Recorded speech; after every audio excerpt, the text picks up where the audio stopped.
You love your parents and your body tenses when their number lights your phone. The ask arrives as a tiny favor, a quick opinion, a can you just, and suddenly your evening and your breath belong to the family weather report. If you were the reliable child, you learned to move first and think later, to keep the room calm even when you burned. That reflex is why the first boundary must be about pace. Emotionally immature parents operate in urgency. They feel something and pass it along hot. A pace boundary cools the coal before you hold it. It sounds simple, and it is revolutionary. I do not respond to pressure. I make decisions on time, not adrenaline. No same-day answers on big requests. No conversations while anyone is yelling. A declared pause is not punishment. It is oxygen for truth. Start by naming what happens inside you.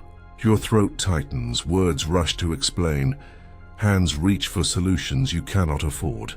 Jung would call this a complex, memory, emotion, and reflex braided into a living knot. The knot is loyal to childhood, when quick compliance brought peace. Today it spends your life. The first boundary unties it, because tempo governs every other choice. When you slow, you can separate care from carrying, emergency from drama, respect from fear. Without time, your body signs contracts your values never approved. Call the pace boundary by a name you like. Time window, adult pause. The content is the same. I answer when I am regulated and informed. If it is truly urgent, act. If it is merely loud, breathe. Tell yourself before you tell anyone else, I will not decide while flooded. I will not pay with sleep. I will not buy peace with hurried yeses. Write the line on a card near your phone so your future self can borrow it when history rings. Listen to what is underneath. Immaturity seeks regulation from the outside.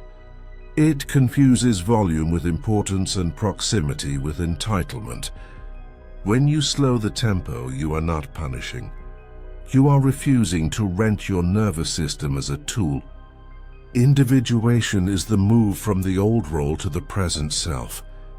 The child kept the bridge open no matter the storm. The adult requires a bridge built from words, timing, and consent. A time boundary is first, because time governs energy, money, travel, mediation, and every favor might be asked next. Tempo is the gatekeeper of capacity. Begin in the body because pace is physiological. When a request arrives, drop your shoulders an inch and lengthen your exhale until your ribs soften toward gravity. Feel your heels. Put a hand to your sternum and say, I have time and I will use it. You are not deciding whether you love your parents. You are deciding how love can travel to you without bruising you. Love becomes honest when it stops borrowing your adrenaline. Translate the boundary into one sentence your mouth can keep under pressure. Say, I'll think and reply tomorrow.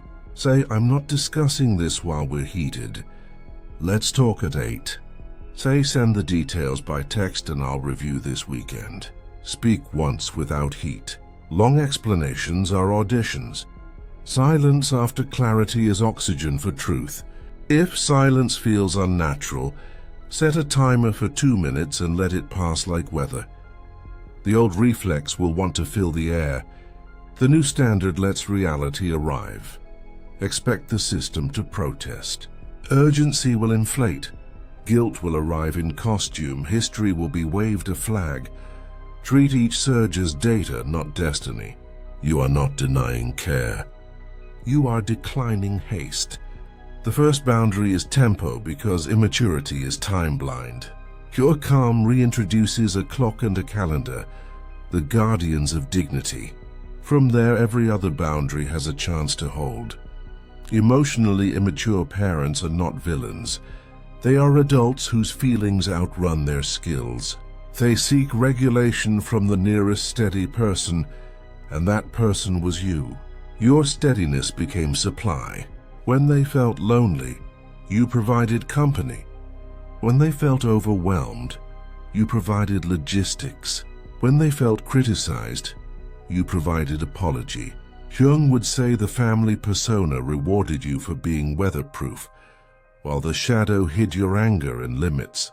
The first boundary, pace, pulls those hidden parts back into daylight because time allows feeling without performance. Given a day, the frightened child can speak, and so can the wiser adult who loves without disappearing. Think about the choreography you were taught. There is a script that says love equals speed. It says daughters cancel plans, answer instantly, and anticipate needs before they are voiced. It says gratitude is proven through availability. That script produced belonging when you were small, so it clings as an oath. Individuation gently rewrites the lines. It keeps love and removes the hurry. In practice, the rewrite sounds like, I'm still devoted and I will not decide today. It sounds like I care and I won't carry both sides. It sounds like I want repair, not repetition. The words are simple because the work is deep. You are teaching parts of you that safety doesn't depend on speed. Slowing reveals distinctions that urgency erases. Urgent is a laceration. Loud is an opinion. Emergency is measurable. Drama is contagious. Care is chosen. Caretaking is compulsory. Respect asks. Control insists. Pace is the instrument that tunes those differences to audibility. When you refuse to answer flooded, you replace fusing with thinking, and you can distribute responsibility. This is why time comes first. A money limit won't hold if fear accelerates you. An access limit won't hold if guilt steals your breath. The pace rule steadies your biology, so the boundaries remain attached to values instead of panic. Notice how much of the difficulty is physical. Your heart races, jaw locks, fingers scroll, and speech pours out faster than accuracy. The body believes old danger is present still. Make a tiny ritual that returns you to the present. Stand up. Find a wall with your shoulder blades and lean for 10 seconds. Look for 4 still objects and name them silently. Place a hand to your chest and say, I will answer when calm. Once you've done that, language arrives without the tremor. You do not need to explain your life history. You need one correct sentence delivered at a humane pace. Parents who are emotionally immature use 3 tools to pull you back into speed: fear, obligation, and guilt. Fear predicts catastrophe if you slow. Obligation cites tradition or sacrifice. Guilt claims your boundary is unloving. Counter fear with facts, obligation with choice, guilt with clarity. Ask what exactly is needed and by when. Say, I choose what I can sustainably give. Say, I love you and I'm not available for that. You will want to soften every line with paragraphs. Resist. A single clear sentence is kinder than a polished essay that you resent tomorrow. Jung's language can feel lofty until it becomes practical. A complex dissolves when it is made conscious and lived differently on Tuesday. Persona loosens when you practice lines you can keep.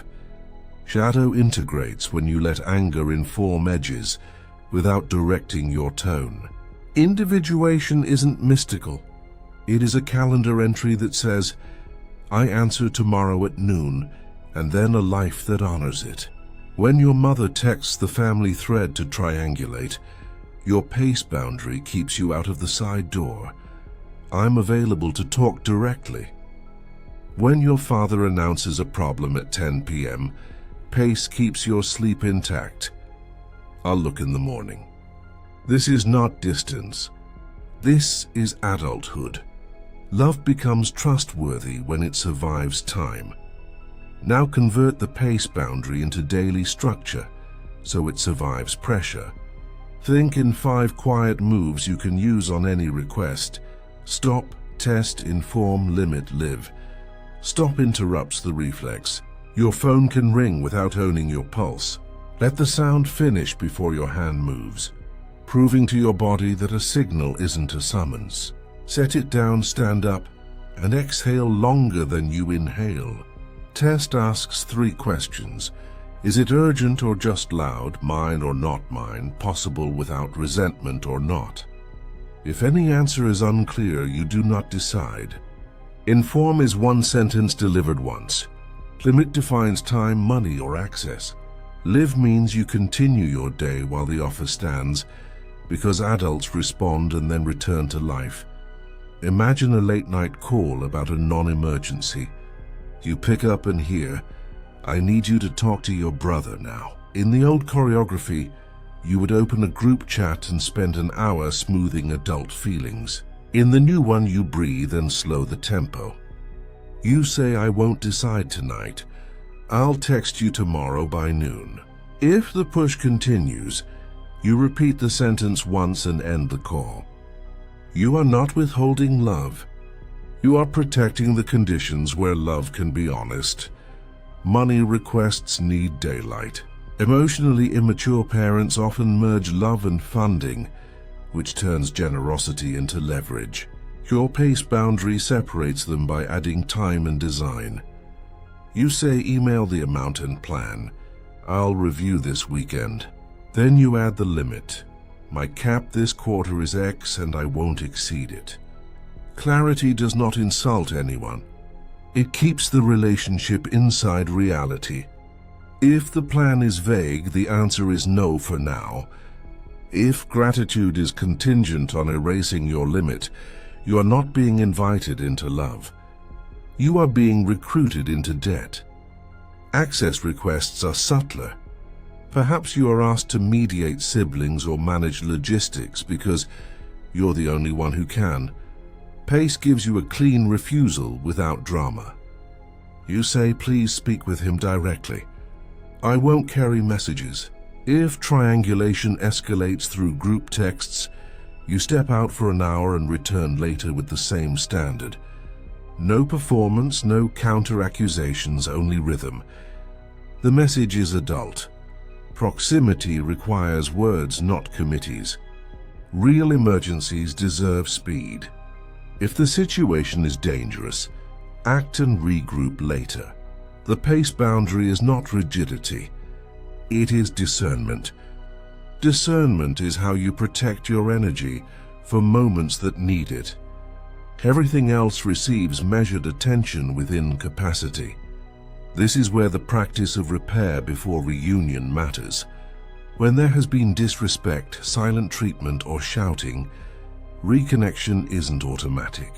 You say, "I'm willing to reconnect when we can speak respectfully. Let's try at 8. The order matters. Repair first, reunion second. Without that order, your body pays for every embrace. Because pressure scrambles memory, write 3 lines on paper and keep them visible. I answer when calm. I'm not available for that. I care and I don't carry. Practice aloud during ordinary hours so your mouth remembers under stress. Do not negotiate while flooded. Do not type essays. Do not buy peace with speed. If you slip, you are not broken. You are human. Revise as an adult. I overpromised. I can do X and not Y. Revision is not betrayal. It is stewardship. End each week with a 2-minute review that favors behavior over biography. On a single page, record whether space was declared and respected, whether warmth arrived with repair, whether action matched apology, and whether you kept edges around time, money, and access. Data teaches what speeches cannot. When data and hope disagree, believe the data and adjust your offer accordingly. Chemistry thrills. Consistency heals. Your first boundary, pace, makes consistency visible, and visible patterns decide futures without fights. Pushback is not a sign you chose wrongly. It is proof the system relied on your speed. When you slow, someone will try to speed you up. They may use anger, martyrdom, silence, or biography. Anger says you are disrespectful. Martyrdom says you never do enough. Silence says chase me. Biography says you owe a permanent debt. Your first boundary answers each without war by refusing the tempo. To anger you offer time, I hear you. Let's talk at 7. To martyrdom you offer scope. I can help Saturday for 2 hours. To silence you offer directness. I'm available when you want to discuss solutions. To biography you offer gratitude with a limit. I'm grateful and I cannot say yes to this. Fear will attempt theater. You'll be warned that if you slow, catastrophe will arrive. Elders will be dishonored. The family will fracture, outsiders will judge. In some cultures, those warnings carry real weight. Honor matters. Honor does not require your collapse. You can keep custom and keep yourself at the same time. If attendance is important, plan attendance, not servitude. If respect is important, show up respectfully and refuse shouting. Your body does not need to be tribute for tradition. Let values guide what you give, and pace protect how you give it. Guilt will play its old film. You will remember meals cooked, bills paid, rides given, secrets kept. You may hear, after all I did for you. Replace the film with a ledger. What is being asked now? What did I agree to? Can I give it without resentment? Gratitude is a feeling. Agreement is a contract. You can hold one without signing the other. When guilt insists that love equals obedience, say a single sentence that returns love to adulthood. I love you, and I'm not available for that. Your voice will shake at first. That is fine. The line is still true. Triangulation deserves its own calm refusal, because it recruits you into side door communication that makes you fast and everyone else slow. When a parent says, "Tell your brother for me," or when you talk to your sister, mention this, decline gently. Say, "Please tell them directly. I won't carry messages," then stop. If they escalate by rerouting through group texts, step back and return later with the same line. Triangulation survives on your speed. Without it, people face each other or leave the issue alone. Silent treatment is another speed trap. It tempts you to audition for reconnection with explanations and gifts. Do not audition. Treat it as declared space and ask for a time frame. Say, "If you need space, tell me how long. I'll reconnect then."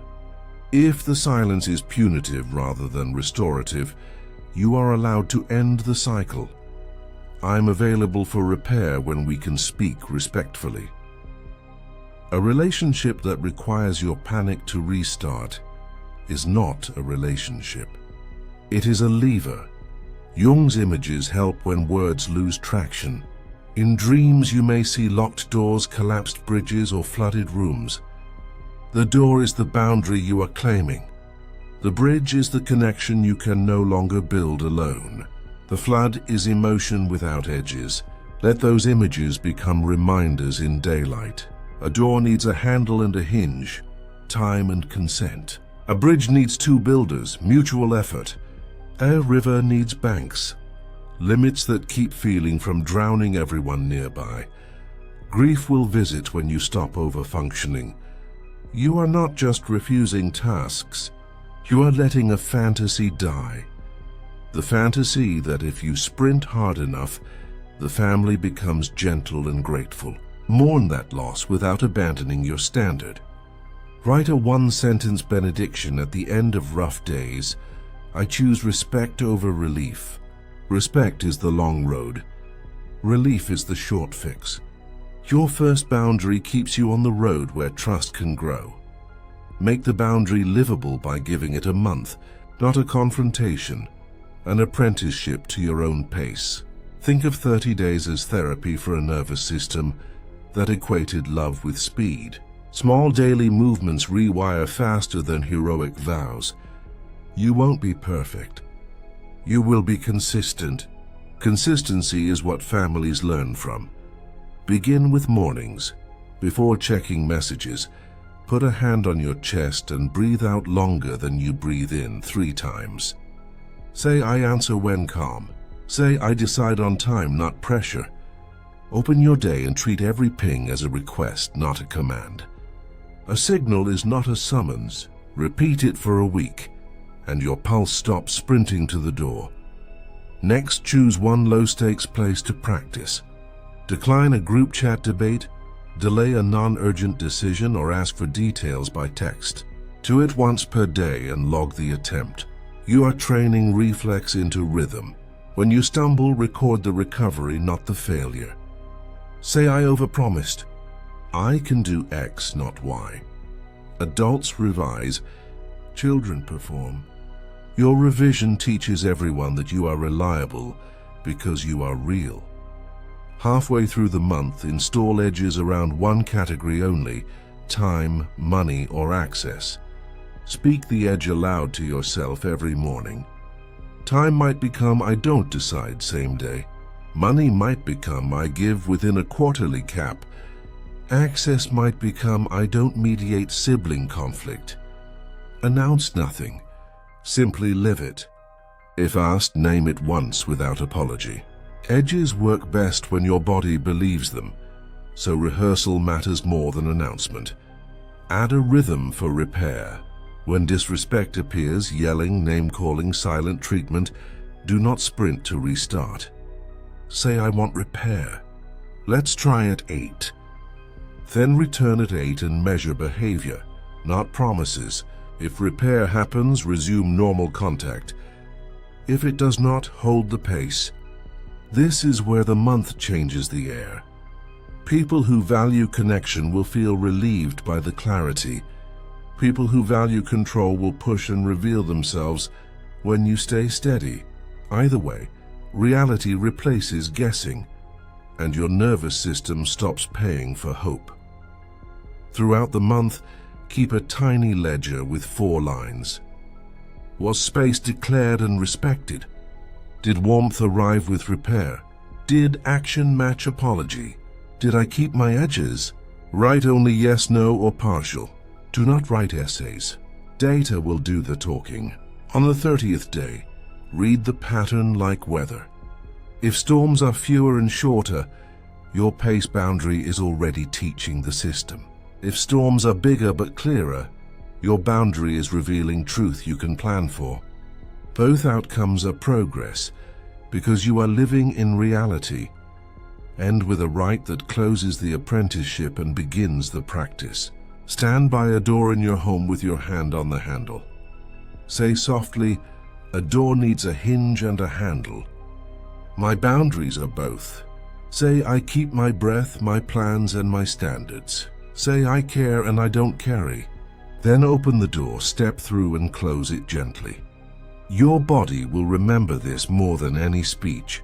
When the next call arrives, the handle will be in your palm, even if you are nowhere near a door.